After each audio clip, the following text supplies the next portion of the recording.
Imagine a world suddenly plunged into chaos, cities abandoned, trade routes destroyed, and once mighty empires collapsing into dust.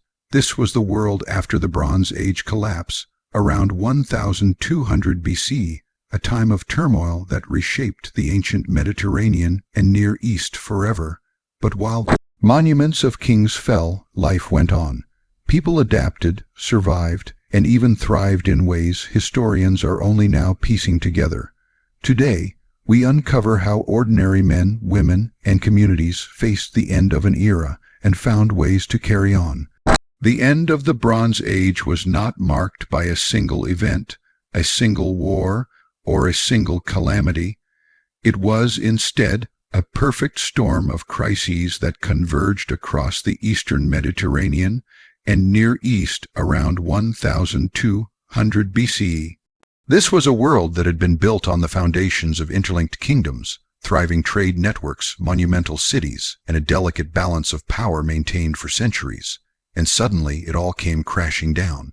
To understand the scale of this collapse, we need to step back and picture the world as it existed just decades before its downfall. The Hittite Empire in Anatolia stretched across vast territories, controlling fertile lands and rich trade routes.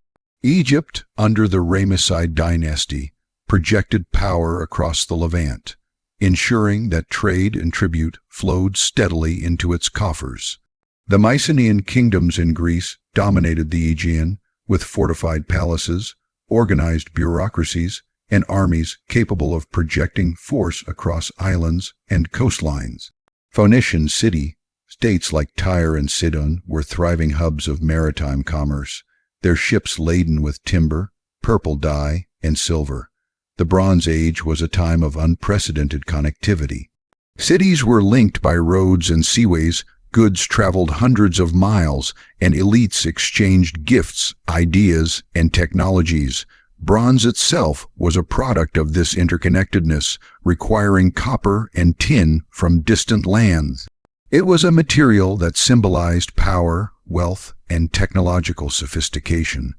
Armies, tools, and luxury items alike relied on bronze, and the trade networks that supplied it were the lifeblood of these civilizations. Then, almost as if a shadow had swept across the land, the world began to crumble. Evidence from archaeology tells a chilling story. Cities burned, palaces were abandoned, trade networks vanished, and populations declined dramatically. By the end of the 12th century BC, some of the most powerful kingdoms of the age were reduced to fragments. The Hittite Empire disappeared almost entirely, leaving only small pockets of survivors in Anatolia. Many Mycenaean palaces were destroyed, their archives lost, their people scattered. Egypt, though not completely overthrown, faced invasions and internal strife that weakened its dominance. Historians and archaeologists have debated the causes of this collapse for decades, and it is now clear that no single explanation suffices. Instead, multiple factors intertwined to create a catastrophic domino effect. One of the most widely accepted theories is that climate change played a central role.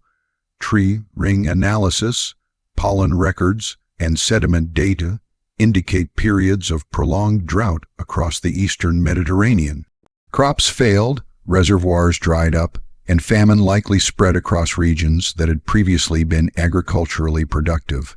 Food scarcity would have weakened populations, made cities vulnerable, and increased competition over the remaining resources. But drought alone could not have caused the widespread destruction. There is evidence of widespread invasions and migrations during this period. Groups historically referred to as the seapeoples appear in Egyptian records as marauders attacking coastal towns and kingdoms. While their exact identity remains debated, it is clear that movement of populations, whether due to famine, war, or opportunistic raiding, added tremendous pressure to already fragile societies. These migrations disrupted local economies, overran cities, and toppled political structures that could not withstand external attacks. Another critical factor was internal social unrest. As economies faltered and resources dwindled, the traditional power structures that maintained order began to falter. Archaeologists have found evidence of palace destructions and abandoned urban centers, suggesting not just invasion, but internal rebellion and civil strife. People who had previously relied on centralized authority for protection and food found themselves left to fend for themselves. In some cases, revolts may have been sparked by desperate populations reacting to famine or perceived neglect by the ruling elite. The collapse was also exacerbated by the failure of trade networks. Bronze required a steady supply of copper and tin, and with the disruption of maritime and overland trade, many regions could no longer sustain their armies or economies. Palaces and elite structures, which depended on imported goods for both luxury and military equipment, quickly lost their power. Once, vibrant ports were abandoned, warehouses stood empty. Craftsmen who had specialized in producing fine bronze weapons and tools had nothing to work with. The very material that had symbolized power now became a scarce and precious resource, further destabilizing society. Cities that survived initially faced harsh new realities. Archaeological digs in Mycenaean Greece and the Levant show evidence of fortifications hastily built or repaired, suggesting that inhabitants expected attacks but lacked the organized labor and resources to rebuild properly. Walls that once enclosed bustling palace complexes now surrounded reduced populations, a stark image of a world in defensive retreat. Urban life, which had been central to these civilizations, began to fade as people moved to the countryside, seeking self-sufficiency and safety. Population decline during this period was dramatic. Estimates suggest that in some regions, populations fell by as much as 50%. Malnutrition, disease, and ongoing violence would have contributed to this decline. In places where cities were abandoned entirely, forests and scrublands began to reclaim the land. For a modern observer, these deserted ruins are haunting reminders of how quickly civilization can unravel. Even as chaos spread, humanity did not disappear. Evidence of smaller, resilient communities begins to appear in archaeological records. These communities were often located in defensible positions, hills, mountains, or remote valleys, and relied on local agriculture, hunting, and foraging. They were less connected to international trade, but more adaptable to changing conditions. This shift marked a profound transformation. The world was moving away from centralized empires and towards smaller, locally organized societies. Interestingly, the collapse also spurred technological adaptation. While bronze became scarce, iron slowly began to take its place. Iron ore was more widely available locally than tin and copper, allowing communities to produce tools and weapons without relying on long-distance trade. This shift was gradual but essential. It laid the groundwork for the Iron Age and the eventual resurgence of civilizations capable of building new cities and armies. Cultural continuity, too, persisted despite material collapse. While monumental architecture and palace bureaucracies vanished, religious practices, art, and local traditions survived. Pottery styles evolved but retained elements of their Bronze Age predecessors. Oral traditions preserved stories of kings, gods, and heroes, maintaining a sense of identity and memory even as political structures crumbled. The Bronze Age collapse, therefore, was not simply a story of destruction. It was also a story of human resilience. It reminds us that societies are fragile but not helpless. People adapted to extreme scarcity, sought refuge in safer regions, and experimented with new ways of life. survival depended on flexibility, local knowledge, and the ability to navigate uncertainty. The ruins of palaces and cities tell one story, but the continued presence of communities across the Mediterranean tells another, a story of perseverance, adaptation, and the indomitable human spirit. By examining the collapse in detail, we see a complex web of causes: climate change, migration, social upheaval, economic failure, and technological limitations, all intertwining to bring down the great powers of the Bronze Age. Yet, from these ashes, new societies would rise, new technologies would spread, and the foundations of the Iron Age would take root. The collapse was a dark, chaotic period, but it was also a transformative one, a bridge between the ancient world of bronze and the emerging world of iron, innovation, and human resilience. And so, as we look upon the charred remains of once great palaces, the abandoned streets of Mycenaean towns, and the empty fortresses of Anatolia, we are not merely witnessing the end of an age. We are witnessing the beginning of a new chapter in human history, a chapter defined not by the fall of empires, but by the survival of people who refused to be defeated by catastrophe. When the great palaces of the Bronze Age lay in ruins and the once thriving cities emptied of their inhabitants, humanity faced a stark reality. Survival would no longer depend on the strength of kings, armies, or empires.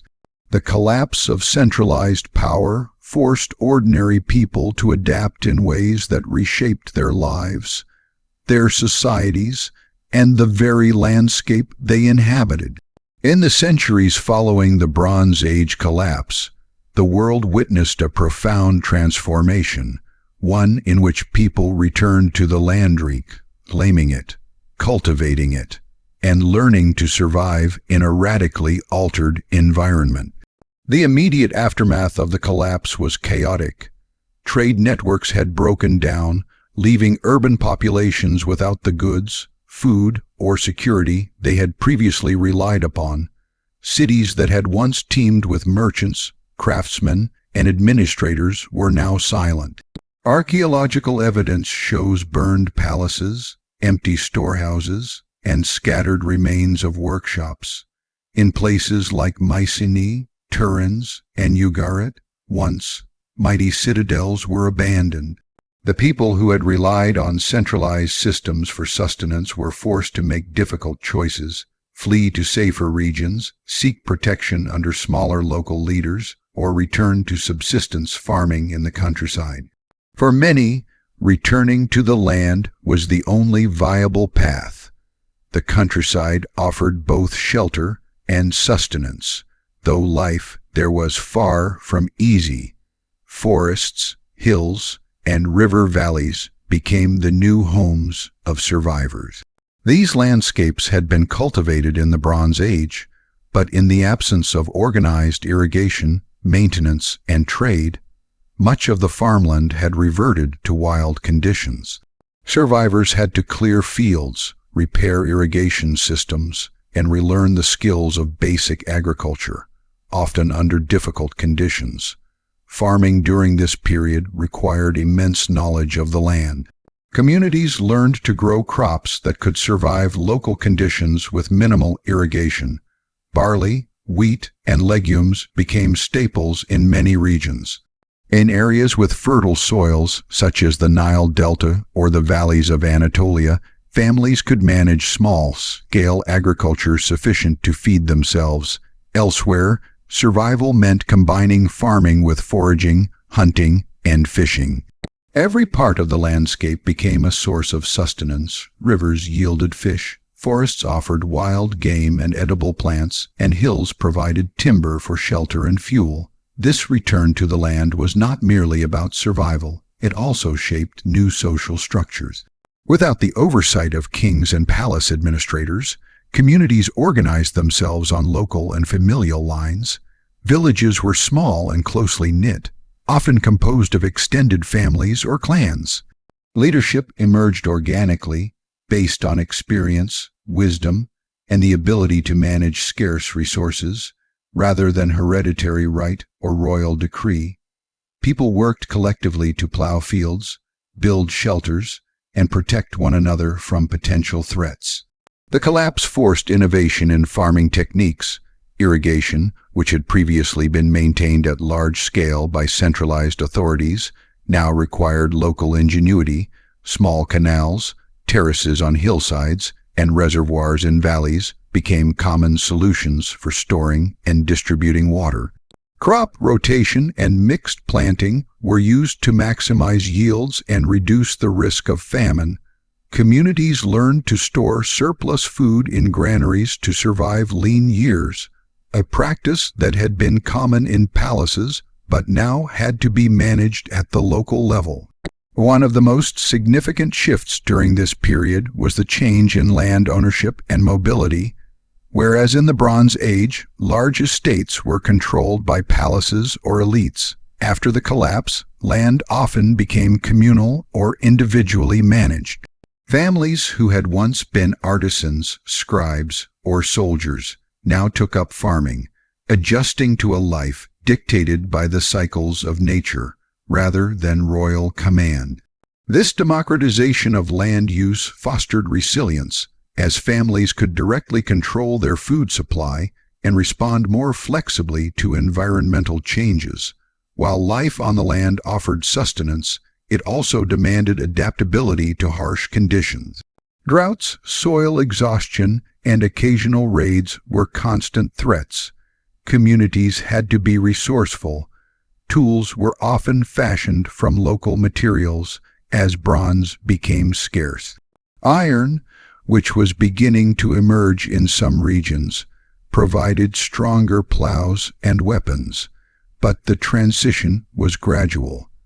People relied heavily on wooden tools, stone axes, and simple sickles for cultivation. The scarcity of metal forced ingenuity as communities learned to repair and reuse tools rather than rely on trade for replacement. Hunting and gathering became crucial supplements to agriculture. Forests provided nuts, berries, and wild grains, while rivers offered fish and freshwater resources. Hunting small game, such as deer and boar, became more important, though it was never a fully reliable source of food. Communities developed storage techniques, smoking meat, drying fruits, and fermenting grains, to ensure they could survive periods of scarcity. The knowledge of these skills was passed orally, forming the backbone of local traditions that would persist for generations. In many regions, the shift to rural life also led to new settlement patterns. Archaeologists have identified clusters of small villages in places like Greece, Anatolia, and the Levant dating to the post-collapse period. These settlements were often strategically located near water sources, fertile soils, and defensible terrain. Unlike Bronze Age cities, which emphasized monumental architecture and centralized planning, these villages prioritized functionality and sustainability. Homes were modest, often constructed from mud brick or timber, reflecting the immediate need for shelter rather than grandeur. This return to rural life also reshaped gender and labor roles. In the absence of centralized economies, survival required every member of a household to contribute. Men often took on plowing, herding, and defense, while women managed food preparation, storage, and small-scale cultivation. Children learned farming, foraging, and tool-making from an early age. The collapse blurred the rigid social hierarchies of the Bronze Age, creating a society in which practical skill became more important than status or lineage. Despite the hardships, returning to the land fostered resilience and ingenuity. Communities adapted crops to local conditions, developed new storage and irrigation methods, and established trade on a smaller, local scale. Barter systems emerged between villages, grain for tools, pottery for livestock, allowing regions to maintain limited exchange without the infrastructure of long-distance trade. These networks, though small, helped communities survive and maintain some semblance of connection in an otherwise fragmented world.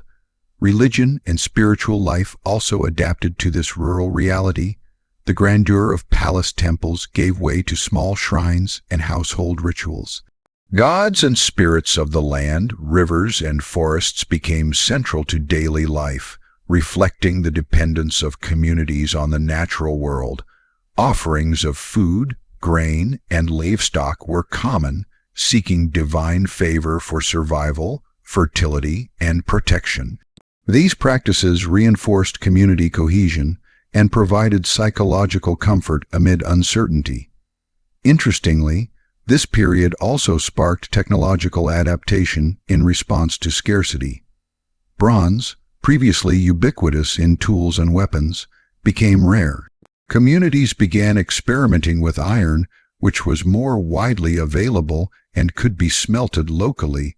Early iron plows and sickles allowed farmers to cultivate tougher soils, increasing food production.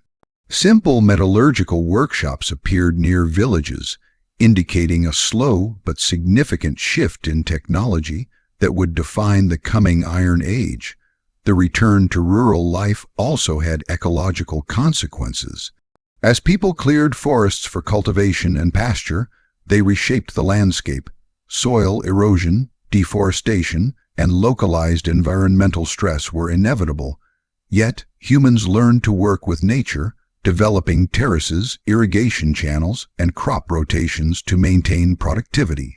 These practices laid the foundation for agricultural systems that would endure for centuries. Even amidst hardship, communities maintained cultural continuity. Pottery styles evolved to suit rural life, simpler, more functional, but still carrying traditional motifs. Storytelling, music, and oral traditions flourished, preserving the history of the Bronze Age while adapting to the realities of a rural existence. Knowledge of the past was carried forward, ensuring that cultural identity survived alongside physical survival. Perhaps most importantly, returning to the land allowed for social experimentation. Communities were smaller and more cohesive, enabling democratic forms of decision-making. Leadership was based on merit, experience, and trust rather than hereditary rights. Alliances between villages formed for defense, trade, and shared labor, fostering networks of cooperation that allowed communities to endure in a fragmented world. This period also laid the groundwork for resilience against future challenges.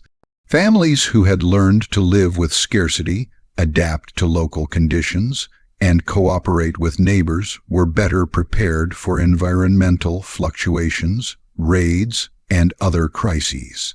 The knowledge of local soils, crops, and resources became a crucial survival skill, passed from one generation to the next. In many ways, the collapse of the Bronze Age forced humanity to relearn how to live with nature rather than dominate it. The grandeur of palaces and cities had depended on wealth, trade, and armies. In their absence, survival depended on knowledge, ingenuity, and collaboration. Communities returned to the land not merely as a refuge, but as a foundation for rebuilding life.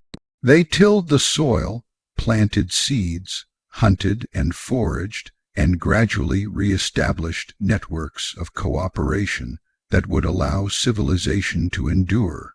By examining these rural communities, archaeologists have uncovered a fascinating story of resilience.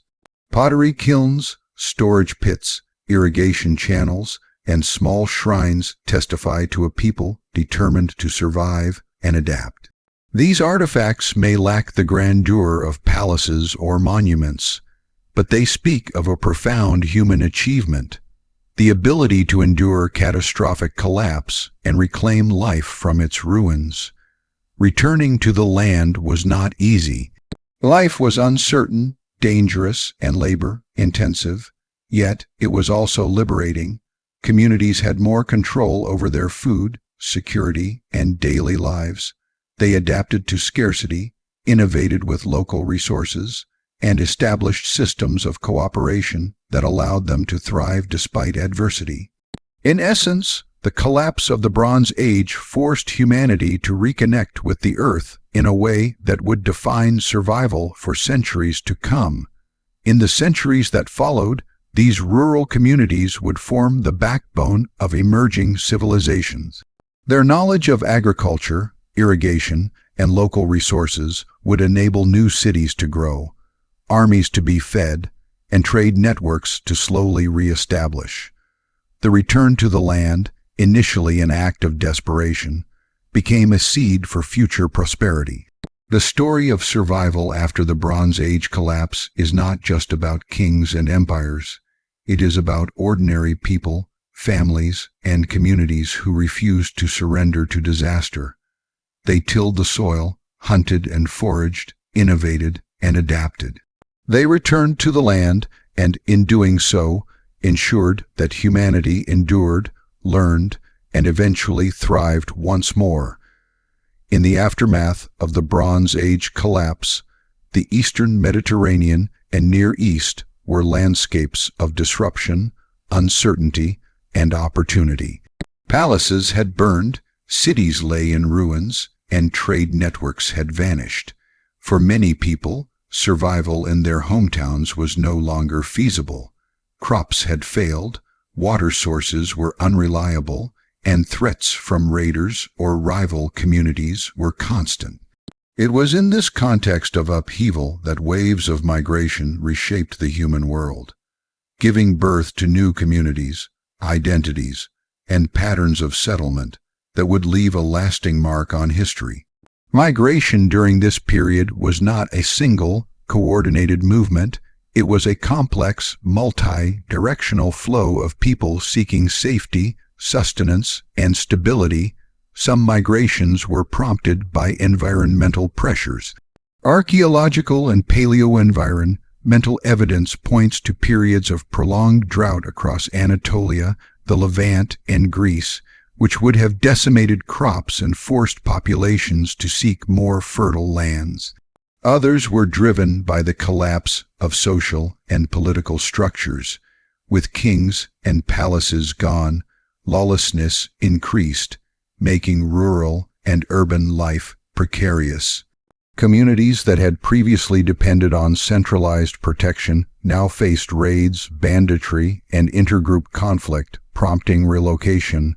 One of the most dramatic examples of migration during this period involves the enigmatic groups referred to in Egyptian records as the seapeoples.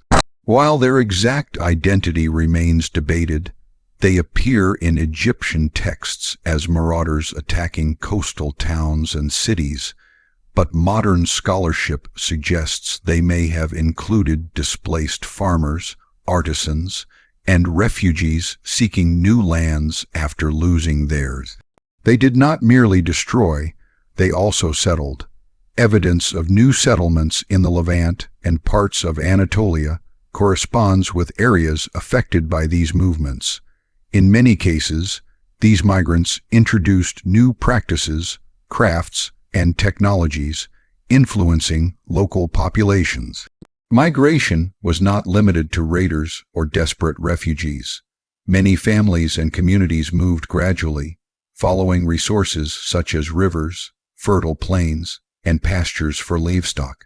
Herding populations in particular often migrated seasonally, a practice that became increasingly common as environmental pressures forced flexibility. Nomadic or semi-nomadic groups expanded into previously settled territories, interacting with local populations through both conflict and cooperation. These interactions created dynamic cultural exchanges, spreading ideas, technologies, and customs across regions. The formation of new communities was a critical aspect of this migration. As people moved, they sought security and stability, often clustering in defensible locations. Hills, river valleys, and coastal regions provided natural protection, while proximity to arable land ensured food production. Archaeological sites from this period reveal clusters of small villages, fortifications, and mixed use settlements that combined farming, herding, and small-scale craft production. Unlike the palaces of the Bronze Age, these communities were not built to impress. They were built to survive. Social organization in these new communities was markedly different from that of the Bronze Age. Without centralized authority, leadership emerged organically, often based on experience, skill, and the ability to coordinate essential tasks. Elders, skilled farmers, and experienced warriors played key roles in decision-making. Cooperation became vital. Families worked together to cultivate land, construct shelters, and defend against external threats. The collapse of old hierarchies allowed for more egalitarian forms of governance, where merit and practicality outweighed hereditary status. These new settlements also demonstrated remarkable adaptability and innovation. Agriculture, previously reliant on extensive palace-managed irrigation systems, was scaled down to suit local conditions. Villages developed small-scale irrigation channels, dug wells, and constructed terraces on hillsides to maximize arable land. Crop rotation, mixed planting, and storage techniques became crucial for survival. Communities learned to preserve surplus grain, smoke meat, and store dried fruits, ensuring resilience against famine. The need to adapt to changing environmental conditions spurred technological creativity, laying the groundwork for the innovations of the Iron Age. Migration also facilitated the spread of technology and knowledge. As communities moved, they carried with them agricultural techniques, metallurgical skills, and craft traditions. Pottery styles, weaving techniques, and tool-making methods disseminated across regions, creating a mosaic of cultural exchange. Iron, slowly replacing scarce bronze, began to appear in these settlements, providing stronger tools and weapons that were accessible without long-distance trade. These technological shifts not only aided survival, but also set the stage for future societal growth. One of the most fascinating aspects of this period is the cultural blending that resulted from migration. As displaced populations settled in new areas, they often integrated with existing inhabitants. In some cases, newcomers adopted local practices, while in others, local populations absorbed aspects of migrant culture. This process produced hybrid traditions in art, religion, and social organization. Religious practices in particular evolved. Household rituals, ancestor worship, and veneration of local spirits became more prominent, reflecting the intimate connection between communities and the landscapes they inhabited. Migration also had profound demographic effects. Population density in traditional urban centers decreased dramatically, while rural areas and newly settled regions saw increases in population. This shift altered labor distribution, land use, and community dynamics. Smaller, dispersed communities were more flexible and resilient, able to respond quickly to environmental or social challenges. The trade-off was vulnerability to raids and localized conflict, but the benefits in terms of survival were clear. Despite the challenges, migration offered opportunities for social and economic renewal. Communities that relocated often discovered new resources, better soils, and more reliable water sources. These advantages enabled them to establish self-sufficient settlements capable of withstanding environmental pressures and external threats. Over time, these communities formed networks of trade and cooperation, exchanging grain, livestock, tools, and crafts. These localized economies were far smaller than the Bronze Age palatial systems, but proved remarkably robust. The movement of people also influenced military organization and defense. In the absence of large armies supported by centralized states, communities relied on local militias and fortified settlements for protection. Fortifications were often simple but strategically placed. Hilltop walls, trenches, and lookout posts allowed small groups to defend against larger, less organized threats. Migration patterns often reflected strategic considerations, as families and communities sought defensible terrain and proximity to allies. Migration and settlement also had a lasting impact on language and identity. As groups moved and integrated, linguistic and cultural blending occurred. Dialects, vocabulary, and storytelling traditions merged, creating new forms of communication and collective memory. This blending reinforced community cohesion and facilitated cooperation among diverse populations. Over generations, these new identities solidified, giving rise to the ethnic and cultural landscapes documented in later historical periods. Religious adaptation played a central role in the success of these new communities. With the collapse of palace-centered cults, spirituality became more localized. Shrines, household altars, and sacred natural sites provided focal points for communal life. Offerings of food, livestock, and crafted items sought divine protection for crops, livestock, and families. These practices reinforced social bonds, provided psychological resilience, and maintained cultural continuity in a time of great uncertainty. One remarkable aspect of migration after the Bronze Age collapse is the resilience of knowledge transmission.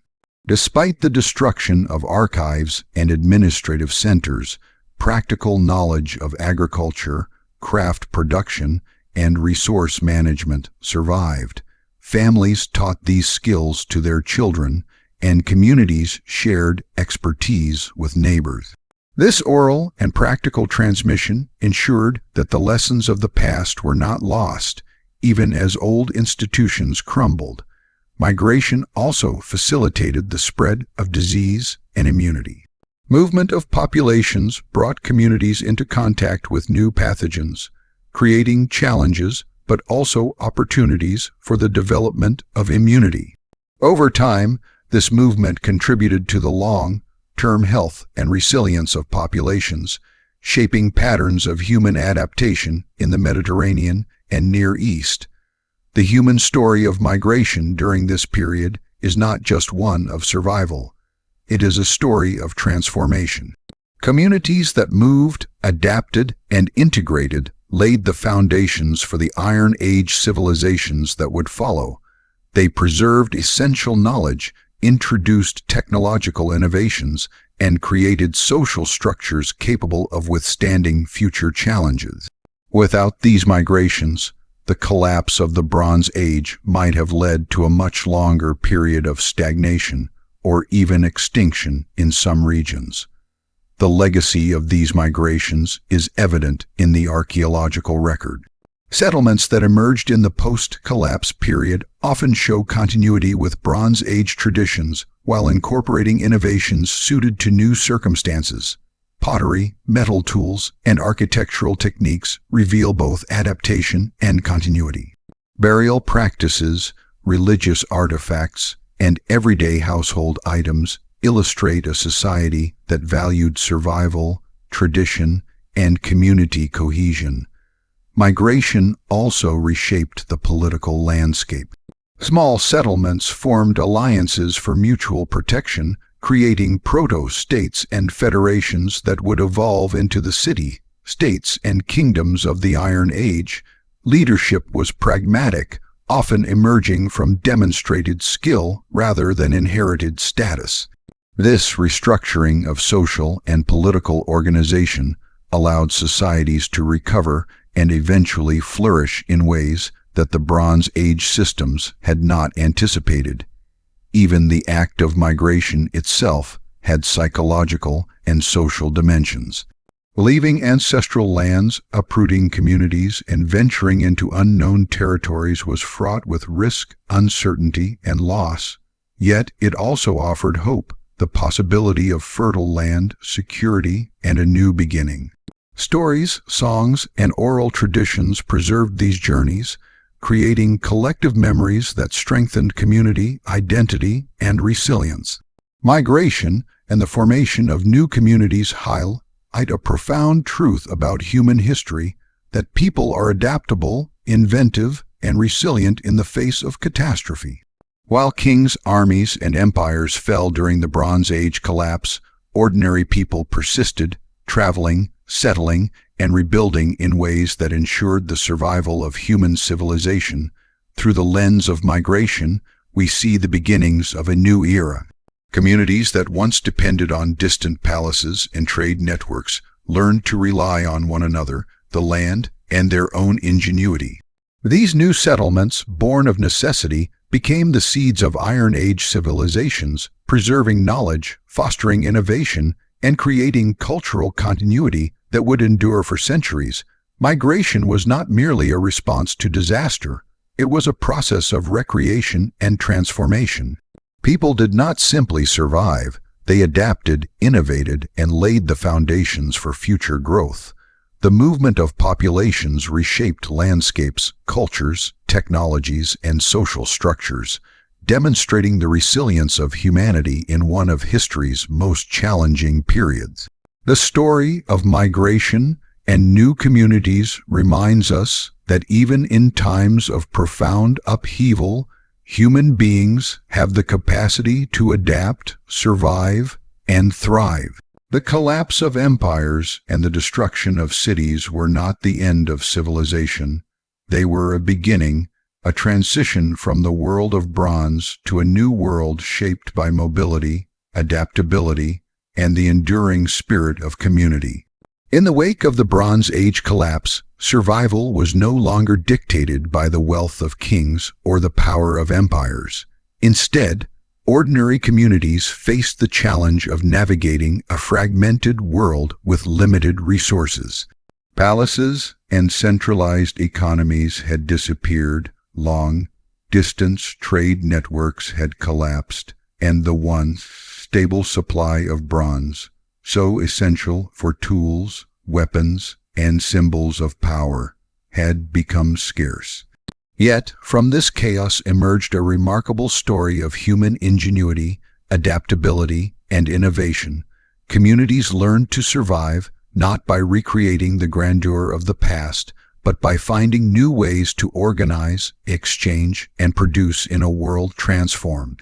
The first challenge was rebuilding economic stability at a local level. With the fall of centralized palatial economies, communities could no longer rely on a steady supply of imported goods, taxes redistributed by elites, or palace-controlled workshops. They had to create economic systems that worked on a smaller, more flexible scale. Local trade became essential. Villages and small settlements began exchanging surplus grain, livestock, pottery, and tools with nearby neighbors. These barter networks, though far less complex than the international trade of the Bronze Age, allowed communities to access resources that were otherwise unavailable in their immediate environment. Trade was not limited to physical goods. Knowledge, technology, and cultural practices also moved along these local networks. Skilled artisans, potters, weavers, metalworkers, traveled between settlements, bringing techniques, innovations, and designs with them. For instance, pottery styles in the Levant and Anatolia during this period show a mixture of local tradition and external influence, reflecting the movement of artisans and ideas.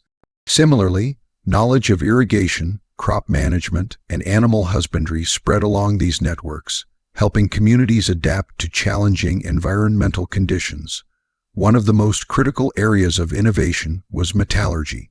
Bronze, the primary material for weapons and tools during the Bronze Age, became increasingly scarce due to the disruption of trade in copper and tin.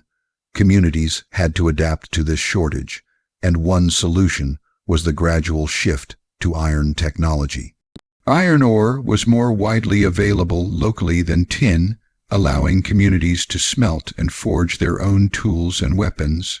Early iron tools were not always superior to bronze in quality, but they were accessible, durable, and revolutionary for survival in a post-collapse world. The emergence of ironworking represented both a technological innovation and an economic necessity, reducing dependence on long-distance trade and empowering local communities. Agricultural innovation also played a crucial role in survival. With the collapse of large-scale irrigation systems maintained by palaces, farmers had to rely on local techniques suited to their environment. Terrace farming on hillsides, the construction of small irrigation canals, and careful soil management allowed communities to maximize yields in difficult conditions. Crop rotation, mixed planting, and storage of surplus grain ensured resilience against famine. Innovation was not always about invention. Often, it involved adapting existing techniques to meet new challenges. The knowledge of past generations, preserved in households and small workshops, became the foundation for these survival strategies. Communities also learned to maximize the use of available resources. Wood, stone, clay, and bone became essential for tools, shelter, and daily life. Every part of an animal was used: meat for food, bones for tools, hides for clothing and shelter. Pottery kilns became ubiquitous, producing vessels for storage, cooking, and trade. These innovations, though modest compared to the grandeur of Bronze Age palaces, were essential for sustaining life in a fragmented world. Local craft specialization emerged as an important survival strategy. Certain communities became known for specific skills: pottery production, weaving, metalworking, or tool making. By producing high-quality goods, they could trade with neighboring villages, creating interdependent networks of survival. These networks were small, localized, and flexible, but they mirrored the functions of larger Bronze Age economies on a manageable scale. Cooperation between settlements ensured that even in times of scarcity, communities could access essential resources. Trade and innovation were also closely tied to security and defense. With centralized armies gone, communities had to defend themselves from raiders and opportunistic neighbors. Metalworking innovations allowed for the production of local weapons, such as iron-tipped spears and axes. Fortifications, often modest hilltop walls or palisades, were strategically located to protect key agricultural and resource areas. Communities learned to combine innovation in tools and weapons with strategic planning in settlement placement to enhance their survival prospects. The collapse also forced adaptation in maritime trade. While international trade networks had largely disappeared, coastal communities maintained smaller-scale exchanges by sea.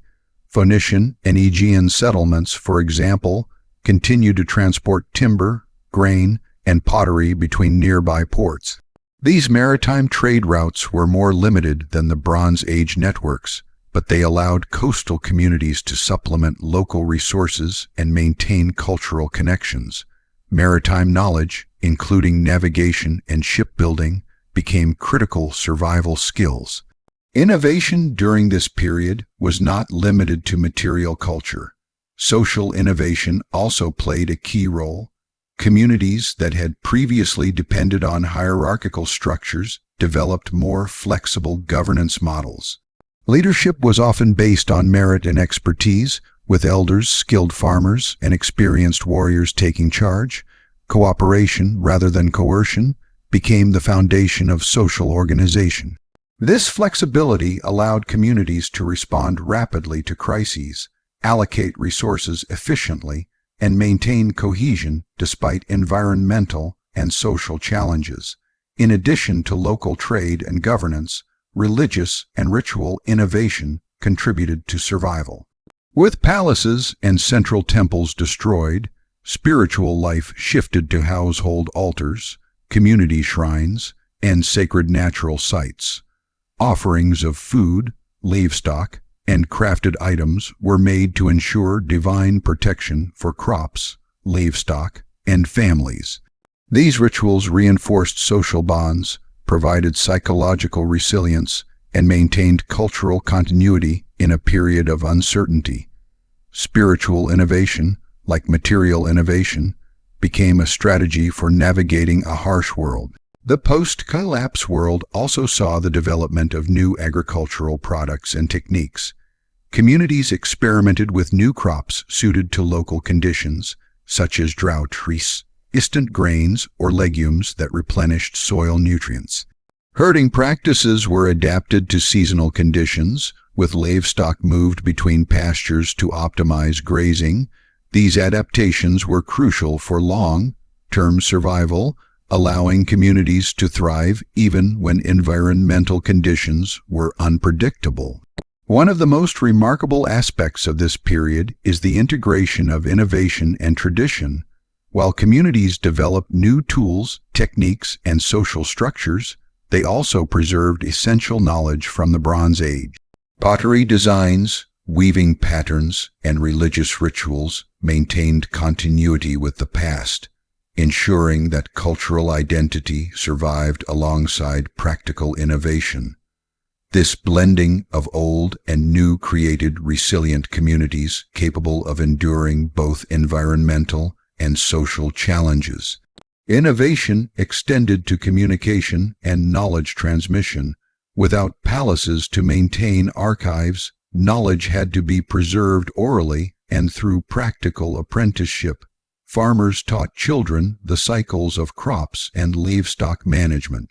Artisans instructed apprentices in pottery, weaving, and metallurgy.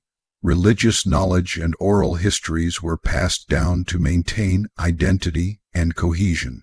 This decentralized method of knowledge preservation was highly adaptive, allowing communities to maintain continuity despite societal collapse.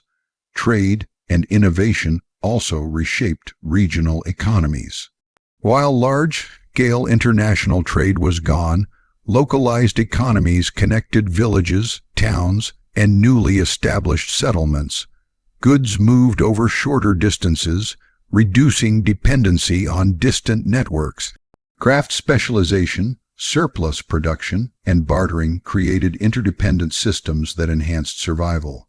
These localized economies were flexible, allowing communities to adapt quickly to changes in resources, population, and environment. The emergence of early iron technology deserves particular attention. Iron smelting required skill, experimentation, and adaptation. Early iron tools and weapons were initially rare, but their production increased over time. Communities that mastered ironworking gained a significant advantage in agriculture, construction, and defense. Iron tools allowed for deeper plowing, more efficient clearing of land, and stronger weapons for protection. This technological shift transformed survival strategies and set the stage for the Iron Age. Innovation was not confined to technology and trade. It also extended to housing and settlement design. Communities optimized their settlements for both defense and practicality. Homes were often simple, constructed from mud brick, timber, or stone, but designed to maximize warmth, durability, and communal cooperation. Villages were strategically located near water sources, fertile soil, and defensible terrain. The layout of settlements reflected an understanding of local resources, environmental conditions, and social cohesion. In addition to survival, innovation during this period had a long-term cultural impact. Communities preserved traditional crafts, storytelling, and religious practices while integrating new techniques and ideas. This period of experimentation and adaptation laid the foundation for later civilizations, influencing the development of the Iron Age, the rise of city-states, and the eventual resurgence of long-distance trade networks. The story of survival through trade and innovation highlights a fundamental principle of human history. Adversity drives creativity. The collapse of empires, destruction of cities and breakdown of trade networks forced communities to rethink how they lived, produced, and organized themselves. Those who adapted through local trade, technological innovation, social restructuring, and knowledge preservation survived and set the stage for future prosperity. Ultimately, survival after the Bronze Age collapse was not a matter of returning to the old ways. It was about creating new systems that worked in a world of scarcity and uncertainty. Communities that embraced innovation, both material and social, developed resilience. They learned to rely on local resources, cooperate with neighbors, and adapt technologies to their environment. These strategies allowed human societies to endure one of history's most challenging periods and emerge into a new era of civilization. When the great cities of the Bronze Age lay in ruins, and the empires that once ruled the eastern Mediterranean and Near East had crumbled, it was not only political and economic structures that faced extinction. The collapse also threatened the cultural foundations of these societies, the rituals, crafts, stories, and traditions that had defined their identities for centuries. Yet, even amid chaos, humans proved remarkably resilient. Culture, like life itself, found ways to endure, from household rituals to craft traditions, from oral storytelling to emerging religious practices. The people who survived the Bronze Age collapse preserved and adapted their cultural heritage, ensuring continuity across a fractured world. At the heart of cultural survival was the transmission of knowledge. Without the centralized archives of palaces and temples, information that had previously been recorded in clay tablets, administrative lists, and inscriptions had to be preserved in alternative ways. Families, villages, and small communities became the custodians of practical and symbolic knowledge. Craftspeople taught apprentices essential skills, pottery, weaving, metallurgy, ensuring that techniques were not lost even as large-scale production ceased. Farmers passed on knowledge of crop cycles, irrigation methods, and animal husbandry. This decentralized transmission of knowledge may have lacked the grandeur of palatial bureaucracy, but it proved highly adaptive, sustaining life and culture through decades of uncertainty. Oral traditions became particularly critical during this period. Stories of gods, heroes, and ancestors were told and retold around fires, in household gatherings, and during communal rituals. Epic tales that had once been preserved in written form now relied entirely on memory and performance. These oral narratives were not merely entertainment. They reinforced social norms, preserved historical memory, and created a sense of continuity amid upheaval. For instance, the myths of Mycenaean heroes or tales of maritime trade journeys likely persisted in altered but recognizable forms, connecting communities to a shared past even when the physical monuments of that past lay in rubble. Religious and spiritual practices also adapted to ensure survival. The collapse of palaces and centralized temples meant that elaborate cultic practices could no longer be maintained. In their place, religion became more localized and personal. Household altars, small shrines, and sacred natural sites became focal points for worship. Communities offered food, grains, livestock, and crafted items to gods and spirits believed to protect crops, livestock, and families. This decentralization of religion allowed spirituality to persist, reinforcing social cohesion and offering psychological comfort during times of scarcity and uncertainty. The material culture of the post-collapse period reflects both continuity and innovation. Pottery, for example, continued to serve functional purposes, storage, cooking, and trade, but also carried forward artistic traditions. Designs and motifs that had been common in Bronze Age palaces persisted in simpler forms in rural and village contexts. This blending of tradition and practicality ensured that cultural memory survived even when the physical and political structures that once supported it had disappeared. Archaeological finds from Anatolia, Greece, and the Levant reveal vessels, figurines, and household items that are modest in scale yet rich in symbolic meaning. They testify to a people intent on maintaining identity and continuity amid societal disruption. Music and dance also played a role in cultural survival. While formal courtly performances disappeared with the collapse of palaces, communal music, drumming, and dance persisted in village celebrations, religious ceremonies, and seasonal festivals. These practices reinforced social bonds, transmitted traditions, and created shared experiences that anchored communities in a rapidly changing world. Music became a medium through which collective memory, values, and social cohesion could endure despite the collapse of hierarchical structures. Cultural survival was not just about preserving old practices. It also involved adaptation and synthesis. Migrating communities, displaced by famine, raiding, or conflict, brought their traditions into contact with those of local populations. This interaction created hybrid forms of art, ritual, and social organization. For example, pottery styles combined local motifs with designs introduced by migrants, reflecting both continuity and innovation.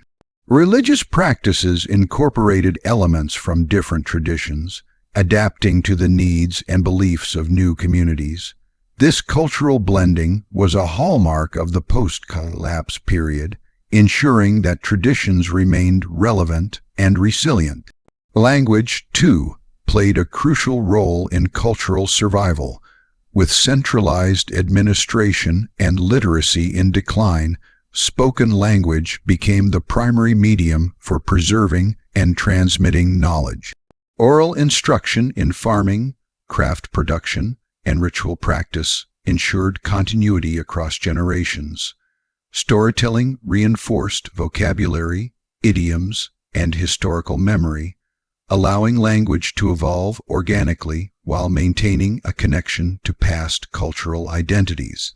In some regions, early scripts persisted or evolved, indicating that writing did not vanish entirely but adapted to serve local needs rather than imperial administration. Education in the post-collapse world was largely practical and communal. Children learned the skills necessary for survival directly from their families and community elders. This included farming techniques, animal husbandry, tool making, weaving, pottery, and knowledge of local plants and animals. It also included the transmission of social norms, moral lessons, and spiritual beliefs. Education became an intimate, hands-on process, emphasizing experience, observation, and repetition rather than formal instruction. This method proved remarkably effective in preserving cultural knowledge despite the absence of formal institutions. Trade and craft specialization also contributed to cultural survival. Even though long-distance trade networks had collapsed, localized exchange persisted, connecting villages and small communities. Craftspeople produced pottery, tools, textiles, and ornaments not only for practical use, but also for social and ritual purposes. These goods often carried symbolic motifs, patterns, and inscriptions, preserving cultural memory and artistic traditions. Trade networks ensured that ideas, styles, and techniques continued to circulate, reinforcing cultural continuity even in a fragmented world. Religious festivals and communal rituals became essential mechanisms for cultural survival. Seasonal celebrations, harvest festivals, and rites of passage provided structure and meaning to daily life. They reinforced communal identity and transmitted cultural norms. For example, offerings of grain, livestock, or crafted goods to deities or spirits served both practical and symbolic purposes, ensuring divine favor and teaching younger generations the importance of reciprocity, community cohesion, and respect for tradition. The survival of culture during this period also relied heavily on adaptation to environmental challenges. Communities had to adjust agricultural practices, settlement patterns, and resource management in response to drought, soil depletion, and deforestation. Cultural practices reflected these adaptations. Rituals emphasized fertility and environmental stewardship. Art depicted local landscapes and wildlife, and storytelling often included cautionary tales about the dangers of neglecting natural resources. Culture became not only a reflection of identity, but also a tool for survival, guiding human interaction with the environment. One of the most striking aspects of cultural survival is the resilience of oral literature. Epic narratives, myths, and legends were preserved through generations even when writing systems and bureaucratic record-keeping collapsed. These stories served multiple purposes. They preserved historical memory, reinforced social norms, and offered moral guidance. They also provided hope and a sense of continuity, reminding communities that despite disaster and displacement, their identity and heritage endured. Art and symbolism persisted in both functional and expressive forms. Jewelry, figurines, and small sculptures continued to convey religious, social, and personal significance. Pottery decoration, weaving patterns, and carved motifs transmitted aesthetic preferences and symbolic meaning.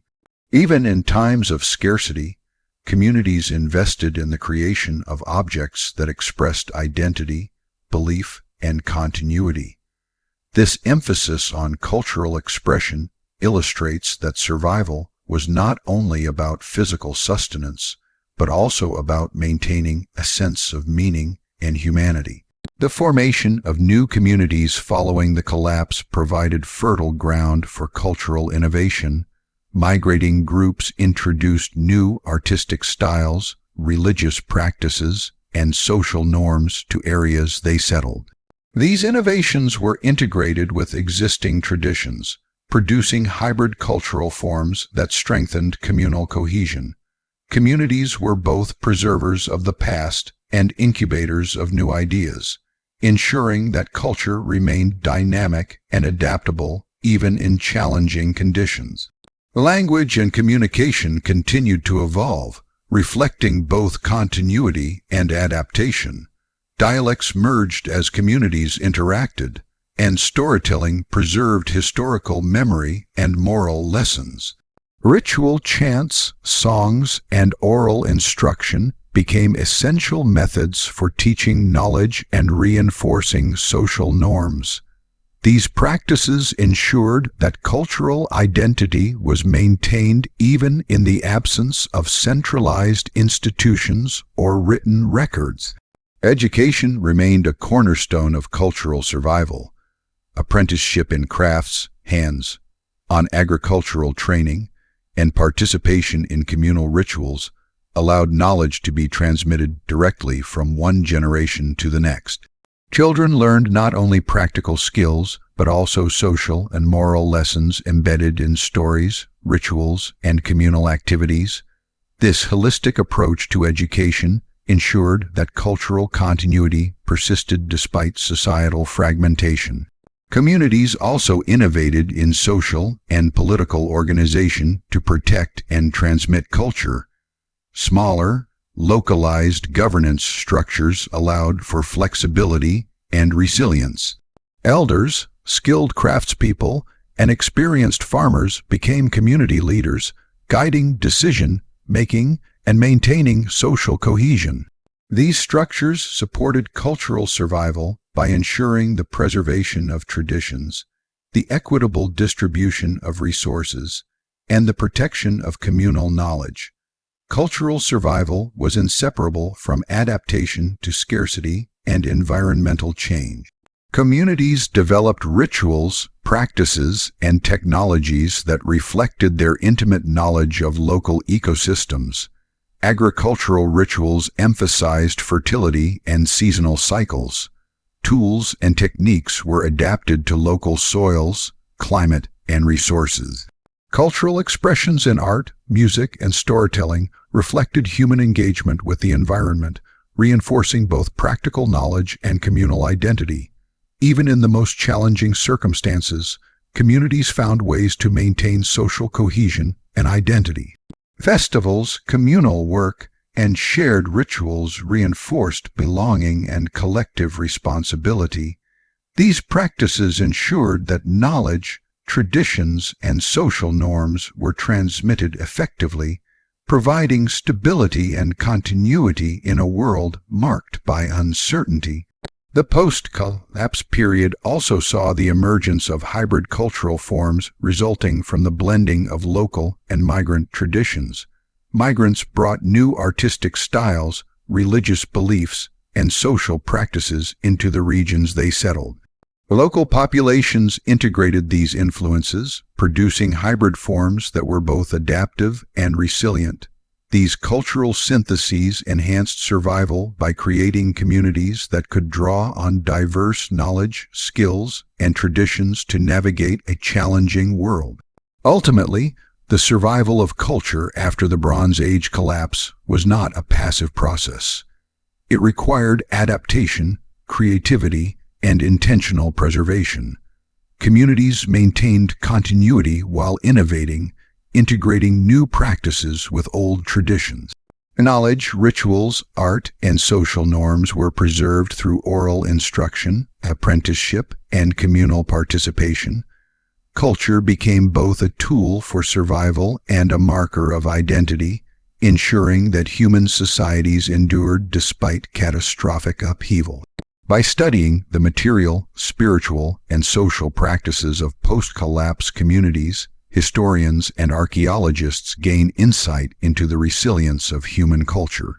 While empires fell, cities burned, and trade networks vanished, culture survived through the creativity, adaptability, and determination of ordinary people. This period demonstrates that even in the most challenging circumstances, human beings possess the capacity to preserve identity, knowledge, and meaning, laying the foundation for future civilizations. The collapse of the Bronze Age, often referred to as one of the first dark ages of human history, was a period of immense upheaval. Palaces and cities that had stood for centuries crumbled, trade networks vanished, and societies were forced to adapt to a radically transformed world. For many, survival depended on resilience, innovation, and the capacity to rebuild life from the ashes of destroyed civilizations. By examining the responses of these communities, we can uncover profound lessons about human adaptability, social organization, and the endurance of culture, lessons that resonate not only in history, but also in the broader story of human civilization. The first lesson is the importance of flexibility and adaptability. The communities that survived the Bronze Age collapse were not those that attempted to recreate the old world exactly as it had been. Palaces could not be rebuilt overnight, and long-distance trade networks were irreparably broken. Survival required adaptation to new realities. Communities learned to cultivate smaller, more sustainable plots of land, diversify crops, and integrate animal husbandry into mixed farming systems. They developed local irrigation systems, terraces on hillsides, and storage techniques to withstand droughts or crop failure. Flexibility allowed them to respond to environmental and social changes, turning scarcity into opportunity and ensuring continuity despite adversity. Closely tied to adaptability is the value of localized cooperation. With centralized authorities gone, survival depended on collaboration within small communities. Families, clans, and villages worked together to clear land, cultivate crops, build shelters, and defend against threats. Decisions were often made collectively, with leadership emerging based on experience, skill, and practical knowledge rather than hereditary right. This form of social organization fostered resilience, as communities could respond quickly to crises, pool resources efficiently, and protect one another from external threats. In essence, survival was a team effort, and human cooperation became a critical factor in enduring collapse.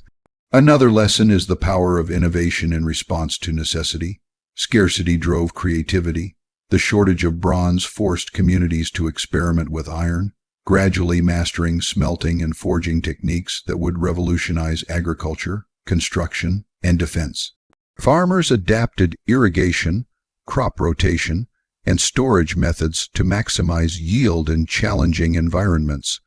Craftspeople refined tools, pottery, and textiles, ensuring that everyday life could continue despite limited resources.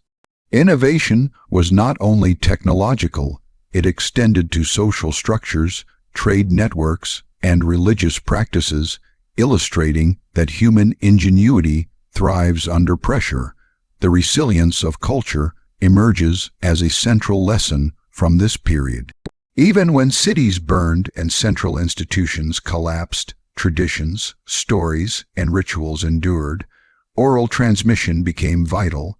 Epics, myths, and practical knowledge were preserved through storytelling, apprenticeship, and communal rituals. Religion adapted to smaller scales, with household shrines and local sacred sites replacing palace temples. Art, pottery, and music continued to reflect cultural identity, even in modest forms. These cultural practices were not mere embellishments.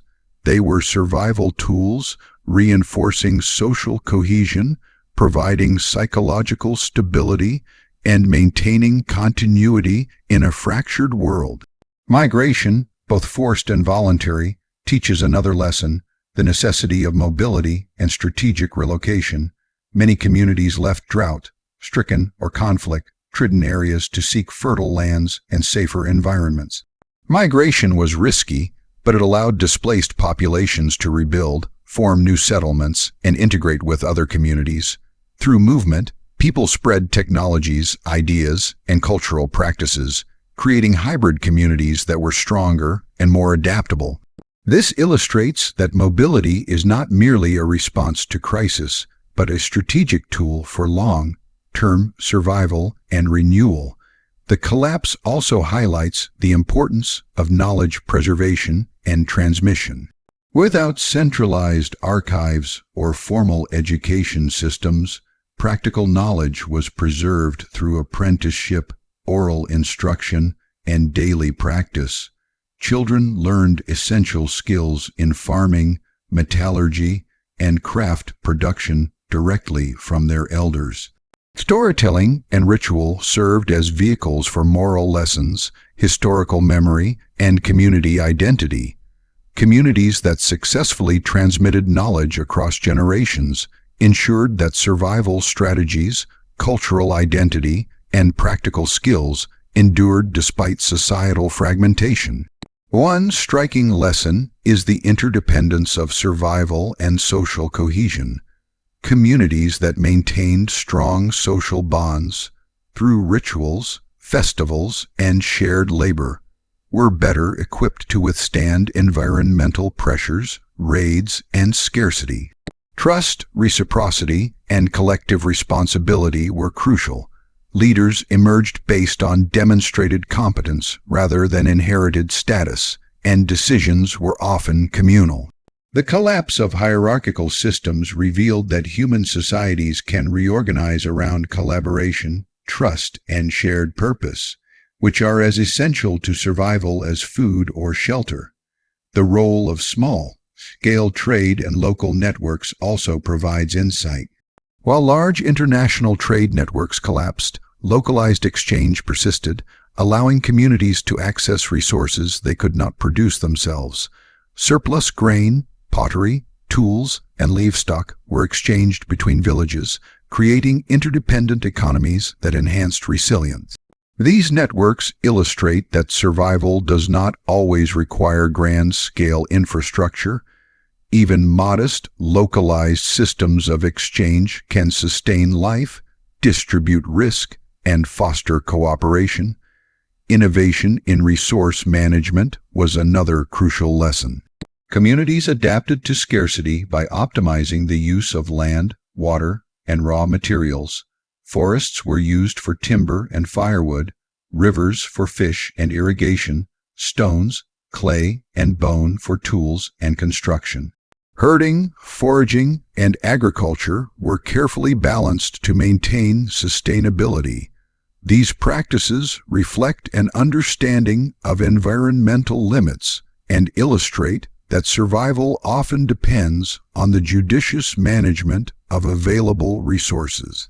The post-collapse period also demonstrates the importance of psychological resilience and hope. Living amid uncertainty, communities relied on storytelling, ritual, and shared traditions to maintain morale and cohesion. Festivals, household altars, and communal gatherings reinforced a sense of purpose, identity, and continuity.